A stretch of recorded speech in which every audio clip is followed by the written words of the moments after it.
Hello my dear champion, welcome to my YouTube channel mission English. आज मैं आपको UP board class 10th के science के pre board exam के question paper को सॉल्व कराऊंगी, जो 2025 का प्रीवियस ईयर भी है। मतलब 2025 बोर्ड में आपका यही क्वेश्चन पेपर पूछा गया था और इसमें साइंस के बहुत सारे इंपॉर्टेंट क्वेश्चन हैं जिसको मैं आपको बताऊंगी। इसको ध्यान से देखिए, लास्ट तक वीडियो को वॉच करिए। तो आपको पहला क्वेश्चन है कि श्वेत प्रकाश की एक किरण कांच के बने त्रिभुजाकार प्रिज्म से गुजरती है और विक्षेपित हो जाती है। सबसे कम विक्षेपण का रंग होता है, तो सबसे कम जो विक्षेपण होता है वो कभी भी याद रखिए कि लाल रंग का होता है, और जो सबसे अधिक विक्षेपण होता है वो किस रंग का होता है? बैगनी रंग का। इसको याद करने का सबसे बेस्ट जो ट्रिक है वो विविक्योर होता है। इसका एक ट्रिक होता है विविक्योर, जिसमें देखिए क्या क्या होता है। इसको मैं अच्छे से समझा दे रही हूँ ताकि आपको लंबे समय तक याद रहे, बोर्ड एग्जाम में भी आपको अच्छे से क्लियर हो जाएगा। देखिए, जब श्वेत प्रकाश की किरण जो है जब वो प्रिज्म से टकराती है तो वो 7 रंगों में विभाजित हो जाती है। वो 7 रंग कौन कौन सा होता है? लाल, नारंगी, पीला, हरा, नीला, जामुनी और बैगनी। ये 7 रंग होता है। इसको याद करने का सबसे बेस्ट जो ट्रिक है वो विविक्योर है, यानी VIBGYOR। ये कैसे है इसका सबसे बेस्ट ट्रिक? तो V फॉर, बी से क्या होगा? V for violet, I for indigo, B for blue, G for green, Y for yellow और O फॉर ऑरेंज और R फॉर रेड। ऐसे ही इसको याद कर लेंगे। अब देखिए, और सबसे पहले स्टार्ट कैसे हो रहा है? VIBGYOR। बी से क्या होता है? वॉयलेट। वॉयलेट होता है ना। तो जो बैगनी रंग है, यानी जो सबसे पहले आ रहा है, इसका विक्षेपण जो होता है वो सबसे ज्यादा होता है। मतलब ये रंग सबसे ज्यादा फैलता है। बैगनी रंग का विक्षेपण सबसे ज्यादा होता है। और सबसे लास्ट में कौन सा आया है? रेड वाला। तो रेड वाले का जो विक्षेपण होता है वो सबसे कम होता है। सबसे कम विक्षेपण किसका होगा? रेड वाले का। और सबसे अधिक विक्षेपण किसका होगा? बैगनी रंग का। तो ये 2 पॉइंट हमेशा याद रखेंगे। बैगनी रंग का सब कुछ सबसे अधिक होता है और जो तरंग दैर्ध्य होता है वो लाल रंग का सबसे अधिक होता है। क्या इसका सबसे बेस्ट ट्रिक है कि जो तरंग दैर्ध्य होगा वो लाल रंग का सबसे अधिक होगा। और इसके बाद जो भी पूछता है वो सबसे अधिक किसका होता है? बैगनी रंग का। प्रकरण भी सबसे अधिक किसका होता है? बैगनी रंग का। ठीक है, तो ये सबसे बेस्ट तरीका है। लाल रंग का तरंग दैर्ध्य सबसे अधिक होता है, जो 7800 एंगस्ट्रॉन से 6400 एंगस्ट्रॉन होता है। ठीक है, और बैगनी रंग का जो तरंग दैर्ध्य होता है वो 4300 एंगस्ट्रॉन से 4000 एंगस्ट्रॉन होता है। इसको भी याद रखें कि कभी कभी एग्जाम में पूछ लिए जाते हैं, तो इस पे विशेष ध्यान रहे आपका। और देखिए, सिर्फ जो प्रकाश की किरणें हैं वो सिर्फ 7 रंगों तक ही सीमित नहीं रहती हैं, वो इसके बाहर भी होती हैं, लेकिन इस पे इसको हम नहीं देख पाते हैं। क्यों नहीं देख पाते हैं? और जो इसके बाहर कलर होता है, यानी लाल रंग से ऊपर भी होता है कलर और बैगनी रंग से नीचे भी होता है। ऐसा नहीं है कि बैगनी सबसे लास्ट है तो उसके नीचे कोई नहीं है और लाल सबसे ऊपर है तो उसके ऊपर कोई नहीं है। है, बिल्कुल है। इसी को कहते हैं औरक्त विकिरण। ठीक है, इसको कहते हैं औरक्त विकिरण। अभी आपको बताया, लाल रंग के ऊपर और बैगनी रंग के नीचे जो भी विकिरण जो भी होता है कलर, उसको कहते हैं हम औरक्त विकिरण और पैराबैगनी विकिरण। तो जो लाल रंग के ऊपर होता है वो औरक्त विकिरण होता है और जो बैगनी रंग के नीचे होता है वो पैराबैगनी विकिरण होता है। तो इसको भी याद रखेंगे। इंफ्रारेड रेडिएशन और अल्ट्रा वायलेट रेडिएशन, यही दोनों होता है। सिर्फ 7 रंगों में ही कलर सीमित नहीं है, इसके ऊपर और इसके नीचे भी है, यानी लाल के ऊपर भी है और बैगनी के नीचे भी है। तो इसको भी याद रखेंगे। लाल के ऊपर और बैगनी के नीचे औरक्त विकिरण और पैराबैगनी विकिरण। अब चलते हैं सेकंड नंबर क्वेश्चन पे। ठीक है, सेकंड नंबर क्वेश्चन है आपका कि सूर्योदय एवं सूर्यास्त के समय सिर के ठीक ऊपर स्वच्छ आसमान दिखता है। तो स्वच्छ आसमान किस कलर का दिखता है? नीले रंग का, यानी ऑप्शन नंबर सी सही हो जाएगा, नीलाभ। इसमें क्या सही होगा? ऑप्शन नंबर सी, नीलाभ। किसी वस्तु का सीधा आभासी व वस्तु से बड़ा प्रतिबिंब देखने के लिए निम्नलिखित में से कौन सा दर्पण प्रयोग करना होगा? हम आपको बताए थे, जब पहला वीडियो डाले थे जिसमें प्रकाश का अपवर्तन था, तो उसमें बताए थे कि जो अवतल दर्पण होता है, अवतल दर्पण आपको पढ़ाए थे, उत्तल दर्पण भी पढ़ाए थे। अवतल दर्पण में जो वस्तु का प्रतिबिंब बनता है वो सीधा आभासी व वस्तु से बड़ा बनता है। ठीक, तो इसमें ऑप्शन नंबर बी सही होगा, यानी अवतल। और ये किस कंडीशन में ऐसा होता है, किस कंडीशन में ऐसा बनता है, ये भी आपको बताए थे। तो ये जब वस्तु को ध्रुव और मुख्य फोकस के बीच रखते हैं तो जो वस्तु का प्रतिबिंब बनता है वो आभासी, सीधा और वस्तु से बड़ा बनता है। ठीक है, इसको याद रखेंगे। द्विउत्तल लेंस के किस बिंदु से गुजरने वाले प्रकाश की कोई भी किरण अपने मार्ग से बिना विचलित हुए निकल जाएगी? लेंस का फोकस, लेंस का प्रकाशीय केंद्र, लेंस का वक्रता केंद्र और उपरोक्त में से कोई नहीं। तो इसमें हो जाएगा लेंस का प्रकाशीय केंद्र। एक विद्युत परिपथ में किसी प्रतिरोध के दो सिरों के बीच विभवांतर का मात्रक होगा तो वोल्ट होगा। विभवांतर का मात्रक क्या होता है? वोल्ट। विभवांतर का मात्रक क्या होता है? वोल्ट। ठीक है, समान मान वाले तीन प्रतिरोधों को समांतर संयोजन में जोड़ा गया है। इस संयोजन में उनका परिणामी प्रतिरोध क्या होगा?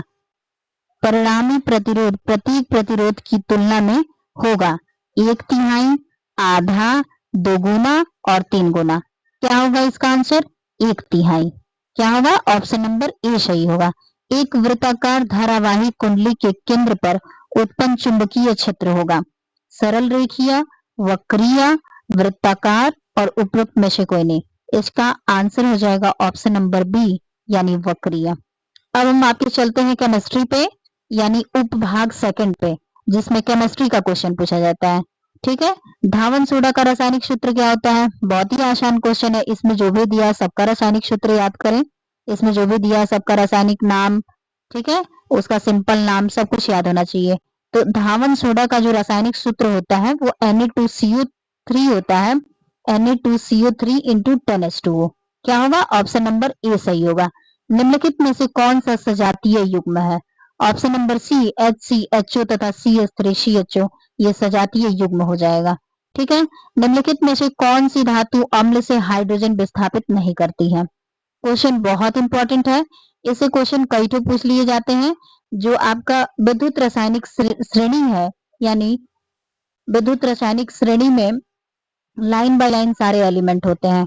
Li, K, Na, Br, Ca, Sr, ये सब जो होता है वो लाइन बाय लाइन एक सीक्वेंस में होता है, एक सीक्वेंस फॉर्म में, सीक्वेंशियल फॉर्म में, सॉरी। तो सीक्वेंशियल फॉर्म में जब होता है तो H2 होता है, Cu होता है, मतलब अलग अलग। जैसे सबसे ऊपर Li हो गया, फिर उसके नीचे हो गया K, फिर उसके नीचे Ba, फिर Sr, फिर Ca। ऐसे ही जो H2 होता है वो Cu उसके नीचे होता है, यानी H2 के नीचे क्या होगा? Cu। तो Cu इसका ऑप्शन नंबर बी जो होगा वो करेक्ट होगा। और ये करेक्ट क्यों होगा ये मैं आपको बता रही हूँ। कह रहा है क्वेश्चन, आप ध्यान से देखिए। क्वेश्चन आपका कह रहा है कि कौन सी धातु अम्ल से हाइड्रोजन विस्थापित नहीं करती है? तो अम्ल से हाइड्रोजन सिर्फ वही धातु विस्थापित नहीं करेगी जो H2 के नीचे होगी। विद्युत रासायनिक श्रेणी में जो H2 के नीचे होगी वो हाइड्रोजन को विस्थापित नहीं कर पाएगी, क्योंकि वो कम क्रियाशील होती है। और जो एलिमेंट ऊपर होते हैं वो अधिक क्रियाशील होते हैं। क्या होते हैं? अधिक क्रियाशील होते हैं। तो अधिक क्रियाशील होगा वो हाइड्रोजन को विस्थापित कर देगा, लेकिन जो कम क्रियाशील होगा वो हाइड्रोजन को विस्थापित नहीं कर पाएगा। तो विद्युत रासायनिक श्रेणी को याद करना बहुत इंपॉर्टेंट है। उस सीरीज को आप जरूर याद करें। अगर आप कहेंगे तो मैं उस पर एक वीडियो बना दूंगी और काफी आसान ट्रिक से उसको तैयार करवा दूंगी। उसमें बहुत सारे इंपॉर्टेंट पॉइंट है। आप कहेंगे तो उसको दूसरे वीडियो में हम डिस्कस कर देंगे। बस ये जानिए कि जो Cu है वो H2 से कम क्रियाशील है, इसलिए H2 को विस्थापित नहीं कर पाएगा। इसके बाद जो Mg है, Fe है, Zn है, ये सब H2 को विस्थापित कर देंगे। ठीक है, तो इसका ऑप्शन नंबर बी हो जाएगा यानी Cu। 1 बिलियन नीले लिटमस को लाल कर देता है। अब यहाँ सबसे इंपॉर्टेंट ये जानना है कि जो बिलियन नीले लिटमस को लाल किया था, आखिर वो बिलियन है कौन सा? कौन सा बिलियन है? अम्लीय बिलियन है। क्यों? क्यों अम्लीय बिलियन है? अम्लीय विलयन का ही पीएच मान 7 से नीचे होता है और क्षारीय विलयन का पीएच मान 7 से अधिक होता है और उदासीन विलयन का पीएच मान 7 होता है। तो अम्लीय विलयन का पीएच मान जो होता है वो 7 से नीचे होता है। तो 1 बिलियन नीले लिटमस पेपर को लाल कर देता है, अर्थात वो विलयन अम्लीय होगा और इसका ऑप्शन नंबर ए सही हो जाएगा, क्योंकि ये उस विलयन का पीएच मान पूछा है। तो वो विलयन कौन सा है? अम्लीय है, तो उसका पीएच मान क्या होगा? 6, क्योंकि अम्लीय विलयन का जो पीएच मान होता है वो 7 से कम होता है और क्षारीय विलयन का पीएच मान क्या होता है? 7 से अधिक होता है और उदासीन विलयन का पीएच मान 7 होता है। ठीक है, तो इसमें ऑप्शन नंबर ए सही होगा। क्यों सही होगा? क्योंकि विलयन अम्लीय है। अम्ल नीले लिटमस पेपर को लाल कर देता है। तो इसमें क्या कहा गया? आपके क्वेश्चन में भी तो वही कह रहा है, नीले लिटमस पेपर को लाल कर देता है। तो कौन करेगा? अम्ल करेगा, यानी वो विलयन कैसा होगा? अम्लीय होगा। तो ऑप्शन नंबर ए सही होगा। पीतल क्या है? उपधातु, यौगिक, मिश्र धातु और विषमांगी मिश्रण। तो इसमें हो जाएगा मिश्र धातु। निम्नलिखित में से किस यौगिक में कीटोन समूह उपस्थित है? कीटोन समूह जो हो जाएगा वो हो जाएगा CH3 C double bond O single bond CH3, यानी ऑप्शन नंबर डी सही हो जाएगा। अब आते हैं उपभाग 3, जिसमें बायो से रिलेटेड क्वेश्चन है। मानव आहार नाल का सबसे लंबा भाग है क्षुद्रांत, बृहदांत्र, अमाशय और यकृत। तो इसमें ऑप्शन नंबर ए सही हो जाएगा, क्षुद्रांत। क्षुद्रांत को छोटी आंत भी कहते हैं, इससे कंफ्यूज होने की जरूरत नहीं है। अगर आप छोटी आंत जानते हैं तो वो भी ठीक है। पौधों में फ्लोएम का कार्य होता है जल व खनिज पदार्थों का परिवहन, वाष्पोत्सर्जन, प्रकाश संश्लेषण, खाद्य पदार्थों का वहन या स्थानांतरण।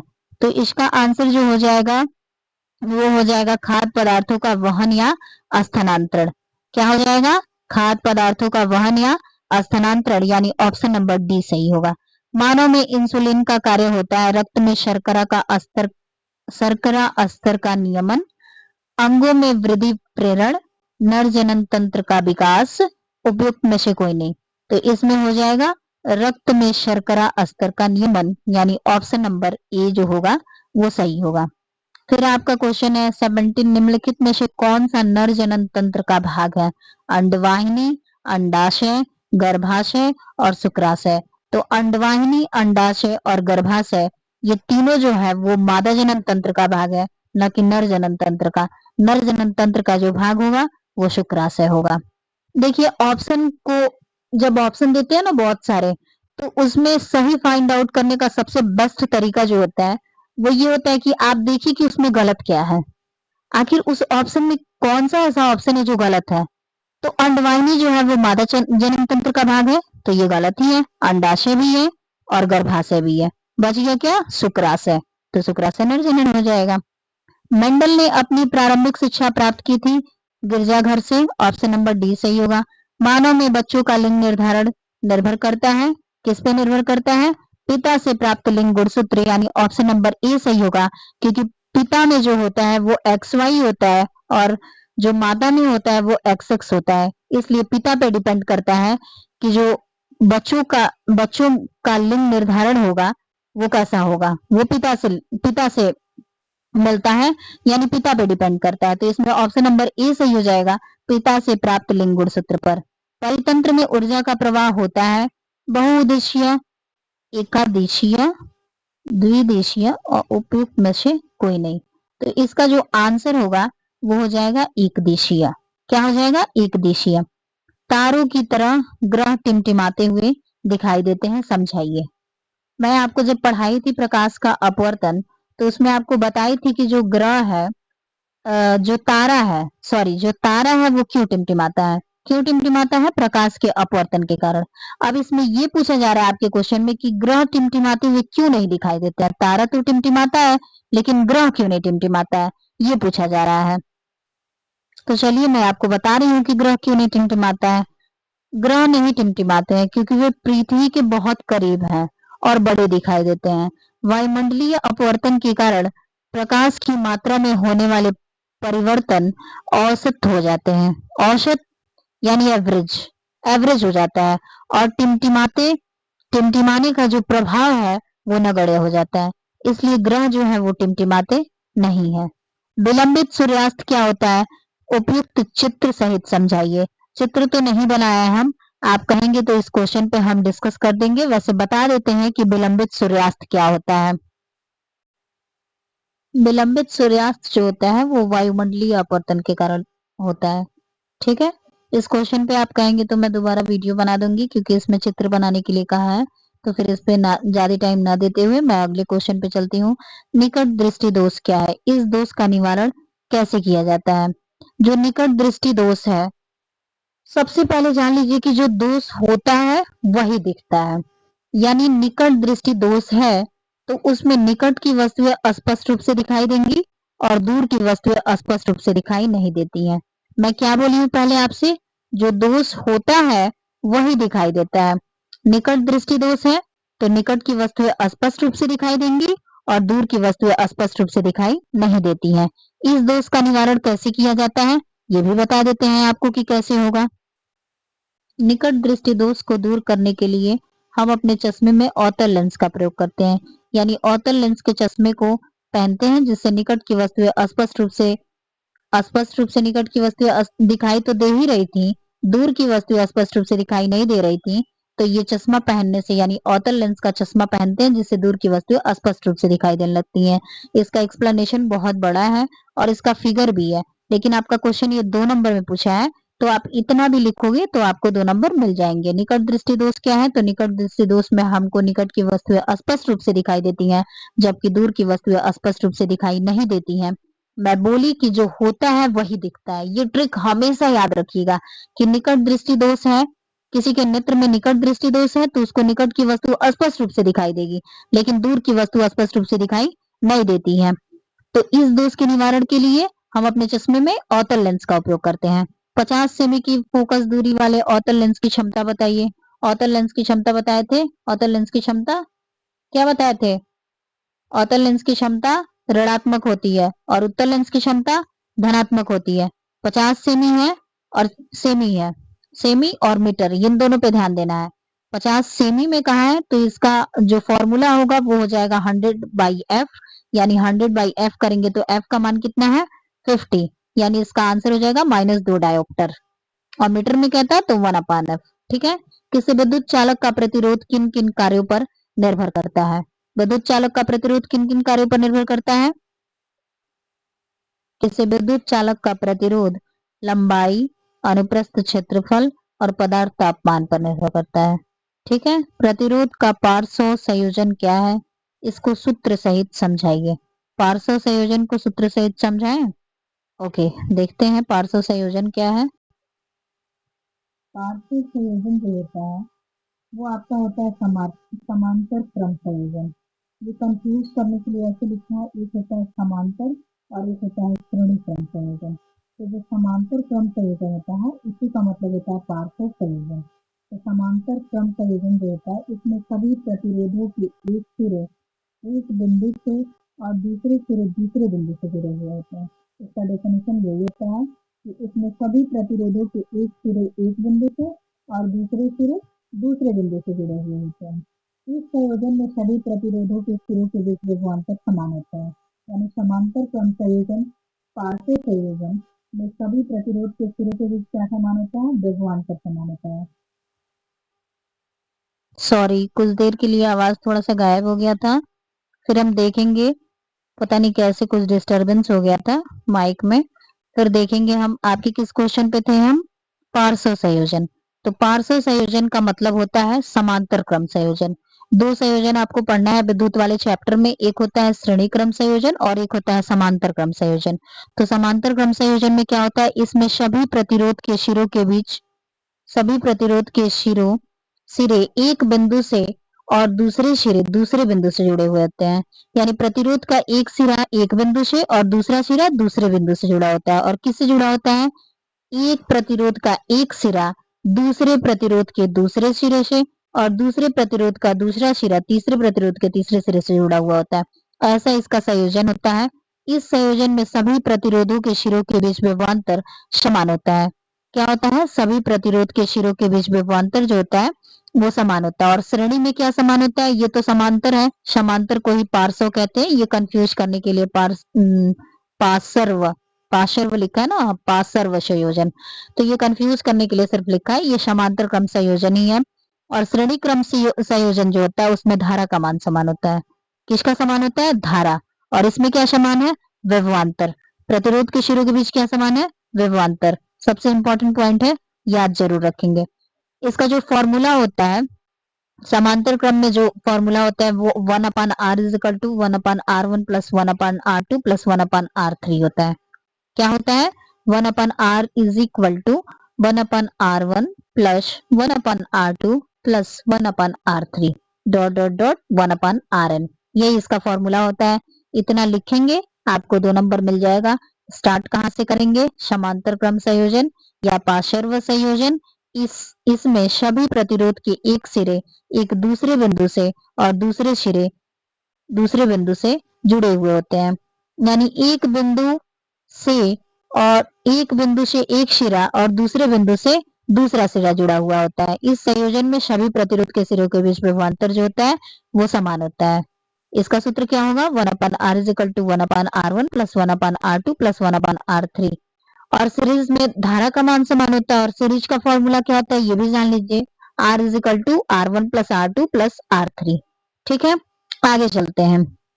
फ्लेमिंग का दाएं हाथ का नियम क्या है समझाइए। बहुत इंपॉर्टेंट क्वेश्चन है ये, फ्लेमिंग के दाएं हाथ का नियम, फ्लेमिंग के बाएं हाथ का नियम। फिर ये क्या है? विद्युत धारा का तापीय प्रभाव क्या है, इसका सूत्र समझाइए। ये दोनों क्वेश्चन मैं आपको बता रही हूँ। फ्लेमिंग के दाएं हाथ का नियम देखेंगे हम, ठीक है, और बाएं हाथ का भी नियम देखेंगे। सबसे पहले जो आपके पेपर में है उसको देख लेते हैं, फ्लेमिंग के दाएं हाथ का नियम। ठीक है, हाँ, तो दाएं हाथ का नियम क्या है? यदि दाएं हाथ का अंगूठा और उसके पास वाली दोनों अंगुलियों को इस प्रकार फैलाएं कि तीनों एक दूसरे के लंबवत हो, यानी यदि हम अपने दाएं हाथ के अंगूठे और उसके पास की दोनों अंगुलियों को, फ्लेमिंग के दाएं हाथ का नियम कह रहा है ना, तो यदि हम अपने दाएं हाथ के अंगूठे और उसके पास की दोनों अंगुलियों को इस प्रकार फैलाएं कि तीनों एक दूसरे के लंबवत हो, तब यदि पहली अंगुली चुंबकीय क्षेत्र बी की दिशा को प्रदर्शित करे, क्या करे? पहली अंगुली क्या करे? चुंबकीय क्षेत्र की दिशा को प्रदर्शित करे। चुंबकीय क्षेत्र की दिशा यानी बी को प्रदर्शित करे। अंगूठा चालक के चलने की दिशा को प्रदर्शित करे। पहली अंगुली किसको प्रदर्शित करे? चुंबकीय क्षेत्र बी की दिशा को प्रदर्शित करे। और अंगूठा किसको प्रदर्शित करे? चालक के चलने की दिशा को प्रदर्शित करे। तो बीच वाली जो अंगुली होती है वो चालक में प्रेरित धारा की दिशा को बताएगी। इसी को कहते हैं फ्लेमिंग के दाएं हाथ का नियम। और ऐसा ही है फ्लेमिंग के बाएं हाथ का नियम, बस कुछ डिफरेंट है उसमें। तो दाएं हाथ के नियम को दोबारा देखेंगे कि यदि हम अपने दाएं हाथ के अंगूठे और उसके पास की दोनों अंगुलियों को इस प्रकार फैलाएं कि तीनों एक दूसरे के लंबवत हो, तब यदि पहली अंगुली चुंबकीय क्षेत्र बी की दिशा को प्रदर्शित करे तथा अंगूठा चालक के चलने की दिशा को प्रदर्शित करे, तो बीच वाली अंगुली चालक में प्रेरित धारा की दिशा को बताएगी। इसी को फ्लेमिंग के दाएं हाथ का नियम कहते हैं। फ्लेमिंग के बाएं हाथ का नियम क्या होता है इसको भी देखेंगे इसी में, वो भी बहुत इंपॉर्टेंट है, कभी भी कोई भी पूछ लिया जाता है एग्जाम में, तो दोनों जानना बहुत जरूरी है। तो दूसरा देखेंगे हम फ्लेमिंग के बाएं हाथ का नियम। बाएं हाथ के नियम को कहते हैं वाम हस्त नियम। ठीक है, अगर एग्जाम में ये दे दे तो फिर इससे कंफ्यूज नहीं होइएगा। ये फ्लेमिंग के बाएं हाथ का ही नियम है, इसको वाम हस्त नियम भी कहते हैं। तो इसमें क्या होता है, यदि हम अपने बाएं हाथ के अंगूठे, उसमें क्या कह रहे थे, दाएं हाथ के अंगूठे और उसके पास की दोनों अंगुलियों को इस प्रकार फैलाएं कि तीनों एक दूसरे के लंबवत हो, और इसमें क्या है, बाएं हाथ के अंगूठे, और उसमें क्या था, दाएं हाथ के अंगूठे। तो बस यही अंतर है, और थोड़ा बहुत आगे भी अंतर है जो इसमें देखेंगे। तो यदि हम अपने बाएं हाथ के अंगूठे तथा उसके पास वाली दोनों अंगुलियों को इस प्रकार फैलाएं कि तीनों एक दूसरे के लंबवत हो, तब यदि पहली अंगुली चुंबकीय क्षेत्र बी की दिशा को प्रदर्शित करे, उसमें भी पहली अंगुली क्या कर रही थी, चुंबकीय क्षेत्र बी की दिशा ही बता रही थी, तथा बीच वाली अंगुली धारा आई की दिशा को बताती है। ठीक, बीच वाली अंगुली जो होती है वो धारा आई की दिशा को बताती है। तो अंगूठा चालक पर लगने वाले बल F की दिशा को बताएगा। उसमें अंगूठा क्या कर रहा था, चालक के चलने की दिशा को बता रहा था, और उसमें अंगूठा को पहले बोले थे और बीच वाली अंगुली को बाद में बोले थे। इसमें बीच वाली अंगुली को पहले बोलेंगे और अंगूठा को बाद में बोलेंगे। बस अंतर इतना ही है, उसमें अंगूठा चालक में चलने की दिशा को बता रहा था चालक के, और इसमें अंगूठा चालक पर लगने वाले बल की दिशा को बताएगा। बस यही डिफरेंस है कि यदि हम अपने बाएं हाथ के अंगूठे तथा उसके पास वाली दोनों अंगुलियों को इस प्रकार फैलाएं कि तीनों एक दूसरे के लंबवत रहें, तब यदि पहली अंगुली चुंबकीय क्षेत्र बी की दिशा को बताती है तथा बीच वाली अंगुली धारा आई की दिशा को बताए, तो अंगूठा चालक पर लगने वाले बल F की दिशा को बताएगा।